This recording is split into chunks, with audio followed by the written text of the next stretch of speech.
Bonjour, donc je me présente, Mouré Maïmouna Keïta, donc je travaille avec mon mari, donc je suis d'origine malienne, du Mali, et donc je suis je suis venue en France par rapport à mon mari, qui déjà lui, il était déjà antiquaire.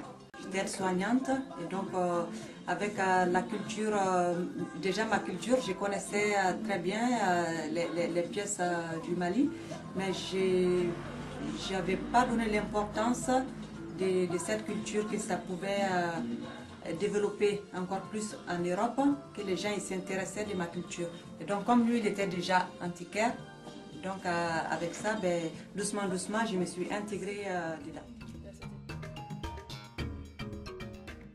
Principalement Afrique de l'Ouest, donc il y a beaucoup du Mali, donc j'ai bien. Et sinon, Côte d'Ivoire, Burkina Faso, il y a Cameroun, Gabon, tout ça, Niger, Sénégal. Il y a une petite partie d'artisanat qu'on conserve toujours, et donc la grande partie c'est antiquité. C'est toutes des pièces authentiques, donc c'est des pièces en fait qu'ils ont servi, ils ont tous une histoire. Celui-là, ça c'est le Zaïre, c'est un fétiche Zaïre. Alors ça, donc tous les clous en fait qui sont là, c'est les clous, c'est le travail qui demande la personne qui vient chez les féticheurs. Donc c'est-à-dire, ça peut être 30, 40 personnes. Chaque clou en fait définit un travail d'une personne.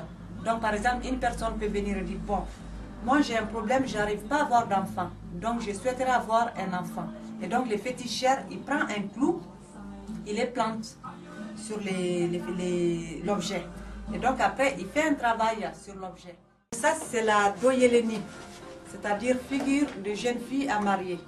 Donc chez les Bamana, quand un jeune homme veut marier une femme, il taille la pièce, la femme parfaite, comme celle-ci. Et donc il se promène de concession en concession pour montrer comme quoi il cherche la femme parfaite, c'est-à-dire les visages bien carrés, très belles, donc les seins bien fertiles, et donc les fesses bien bombées, donc, et les ventres qui est prête à recevoir.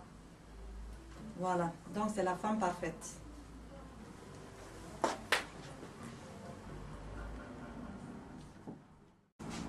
Ça c'est un fétiche de Congo. Et donc ça en général c'est fait pour des travaux selon ce que la personne vient demander au féticheur. Donc ça peut être en général, c'est du bien, ça peut être du mal, ça dépend de ce que la personne elle demande.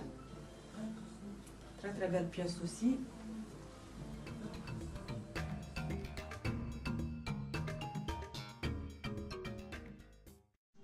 C'est assez riche l'art africain. Moi je me régale. Hein. Bon, c'est sûr que sur place là-bas, c'est pas évident parce qu'il faut aller dans les bourses, il faut tourner plus, il faut nicher, et puis selon le climat, c'est difficile, mais c'est très très passionnant. Parce que chaque objet, l'avantage c'est que chaque objet, c'est pas la copie, c'est pas des chaînes.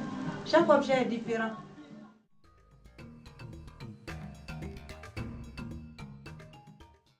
Avec plaisir, parce que déjà il y en avait pas mal de gens qui connaissaient l'Afrique, la culture africaine, et donc doucement, on a réussi à établir la bonne clientèle, et donc les collectionneurs, les amateurs, un peu des gens de partout.